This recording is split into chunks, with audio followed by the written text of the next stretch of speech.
Gross every time. It's gross every time, but I keep doing it. This week's Lenten encouragement is brought to you by Peloton.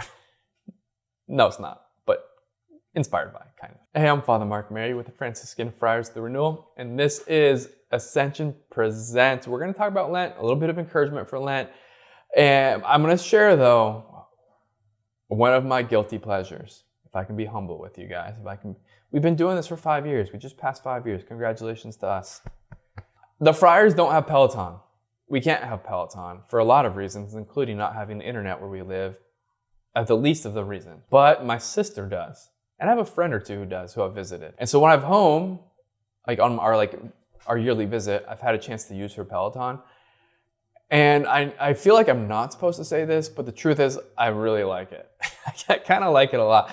What I like about it is there's this way in which it really does help me give more and do more than I would have done by myself. And one of my favorite things that they do is it's like you're cranking along and it's whatever it is. It's 25 minutes into a 45-minute ride and the dude's like, okay, hey, your body's going to want to tell you to start making excuses. It's going to want to tell you to start holding back and to give up. Let's push. Let's go. They just kind of know the human person and what you're doing. And just that little bit of encouragement is oh, okay, let's keep going. Let's keep going. I have more to give. I can give more, right? And sometimes for Lent, that can be helpful. And so my hope is that this video is kind of like that. And there's this principle that one of our priests says, and I think it's really true, is that we don't necessarily need new information. We just need a lot of reminders. And I think Father Mike did a really great job of talking about what happens when Lent gets inconvenient. And this is kind of part of that vein. But we're going to do it again a little bit more down the road, just at the service of helping you to recommit and to keep going, to keep pushing, because we got this thing. We got this 40-day ride. We got this Lenten journey. Let's keep going. Let's keep doing it.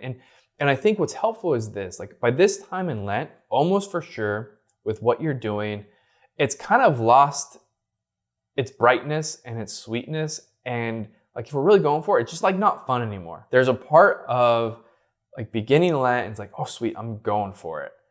And then it's time goes on and it's man, I really want some sugar, or I really want to sleep in, or I really want some hot water, or whatever it is, right? And it's just, it kind of isn't cool anymore. And whatever was that beginning sort of excitement is gone.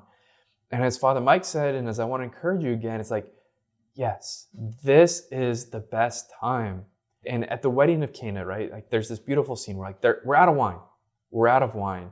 And then, they go to Our Lady goes to Jesus, says do whatever he tells you. And then Jesus changes the water into wine, and it goes to whoever the wine dude is. I forgot what that guy is called. Sommelier, maybe? I don't know. I'm not fancy like that. And he's hey, usually they serve the good wine first, but you saved it for last. And that's just how Lent goes. We give our best energies maybe at the beginning and we feel the best, but the best stuff happens when we're not feeling it. Why is that? Number one, my grace is sufficient for you, for my strength is made perfect in weakness. It's when we're weak that we come to the Lord. It's when we're weak that we have to get refocused why we're doing it. It's when we're weak that we get out of ourselves and we go to him. It's Lord, fill me. I am poor. I don't want to do this anymore. I'm struggling. Maybe I've fallen a few times and I want to get back up. Lord, help me. That is the sweet spot where we come to the Lord, poor and dependent and needy. To be honest, my friends, that's the whole point. So if we're getting there and we're staying in that place, awesome, stay there. Let's be there. Let's live there. As Father Innocent says, one of the friars, let's stay in the pocket. Let's stay in that place. Beautiful. Awesome. Number two is this, right? Part of what we're going for is dying to ourselves. And what we learn as we go about life more and more and pay attention, and maybe as we've tried with Lent, is we learn how much of self and of selfish desires and motivations are part of everything. It's sweet, I'm going to fast, and I'm going to fast because I want to lose a little weight. Or I want to do this thing because I want to be hardcore and I want to feel good about myself. And at some point, it's you know what? That real tension happens where it's okay, I really, really, really want to eat sweets and to drink wine and to do whatever, but also I really, really want to like lose a few pounds, you know? And right, if it's just self for self, that's like that contention. But like what it's supposed to be about is like, this is for Jesus. This is for Jesus, right? And that's where the peace comes in when we make it about Jesus. Like, I'm fasting because I want him more than I want to lose weight or more than I want like sugar. Like, we just keep it about him. And so as we're doing things now for love of him and not for love of self, we're growing our love muscle. We're growing our charity capacity. We're growing in our ability to choose the other and not to choose ourselves.